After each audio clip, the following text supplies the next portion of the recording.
Hey guys, today I'm gonna be unboxing this locomotive. I have made a video on this before, but that was a few months ago, and I just thought I'd kind of remake a video because I put DCC and sound to this locomotive. This is a Sunset Prestige K-4. Now I say that, but it's actually not a Sunset Prestige K-4. Let me explain. So, this came into the United States as a Sunset K-4 with the wrong boiler. So if you've ever seen a Sunset K-4, that has a straight boiler, kind of like this one has it. No, but the K-4 has a slope to it.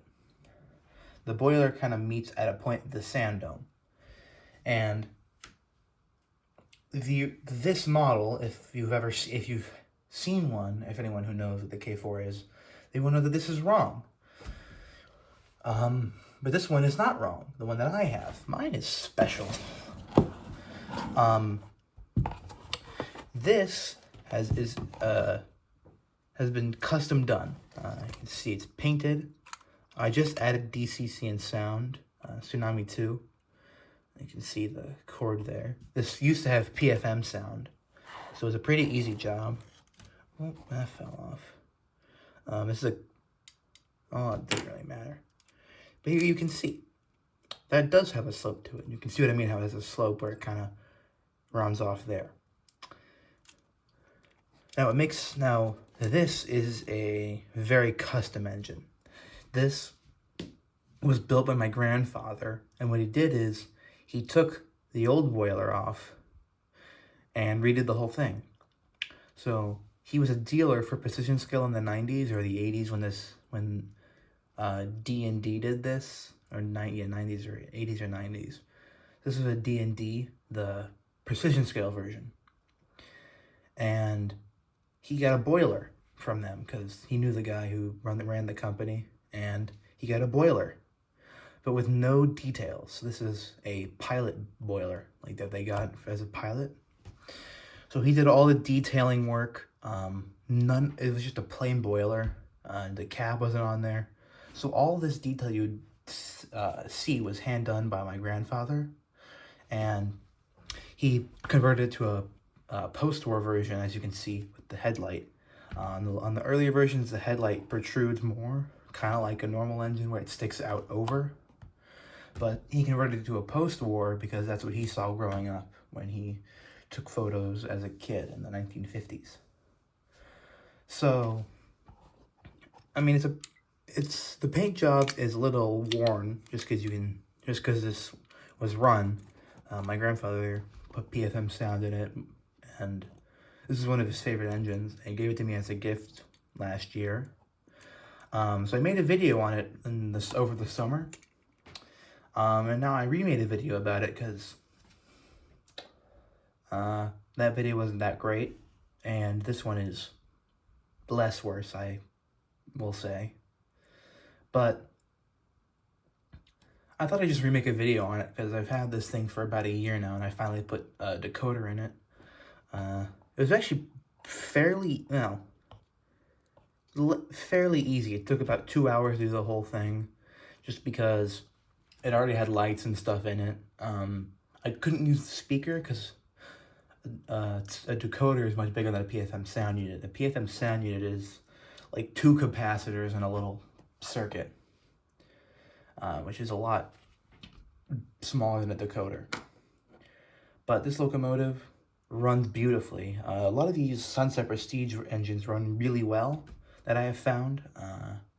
But I'm going to put this on the track, and you can see how great it runs for yourself. So you have the locomotive on the track here.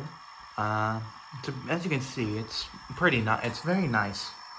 I don't have passenger cars yet, just because I have some...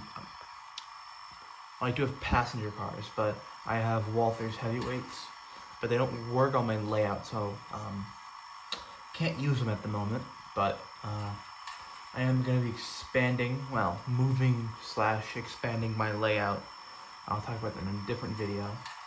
But you can hear it has the sound on. This has a Tsunami too, which most of my engines that have DCC and sound have. But you can. I like the Tsunami decoders a lot. They're very crisp. They have a very nice sound output. This has two, not sure if it has two speakers, like rectangular speakers. Sound very good, as you can hear. Has a light.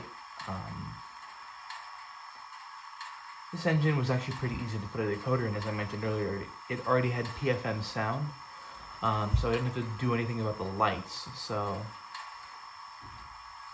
this took about 2 hours to do completely, or 2.5 hours. Which is pretty good for a brass locomotive, which is pretty good for putting a decoder in a brass locomotive.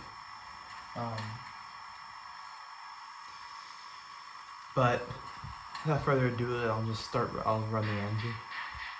Right.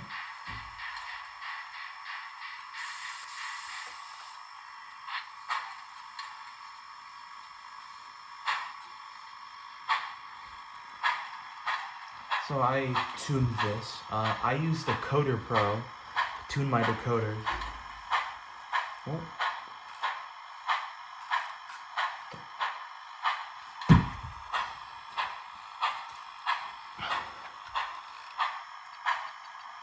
Weird. But yes, I used Decoder Pro because Decoder Pro is a very good, has a very good control system.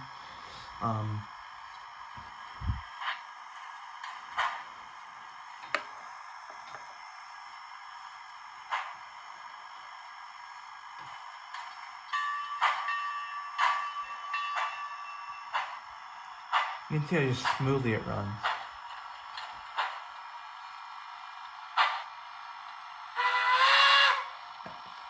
I don't know why I just have a heavy train. Yeah, it has a really nice sound to it though.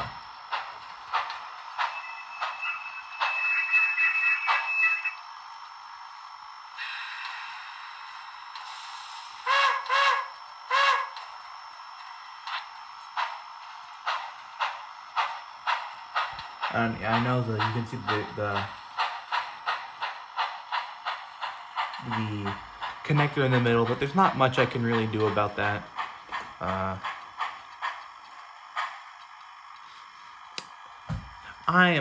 It does not bother me that much to see that between the engine and the tender.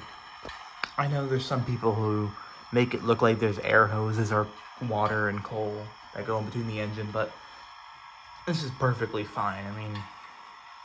I mean, this is a pretty simple decoder install, which is why it didn't take that long. If you were adding all the other fancy schmancy stuff, that would take a lot longer. But I'll just include some running shots of this, and that'll be the end of the video. Bye.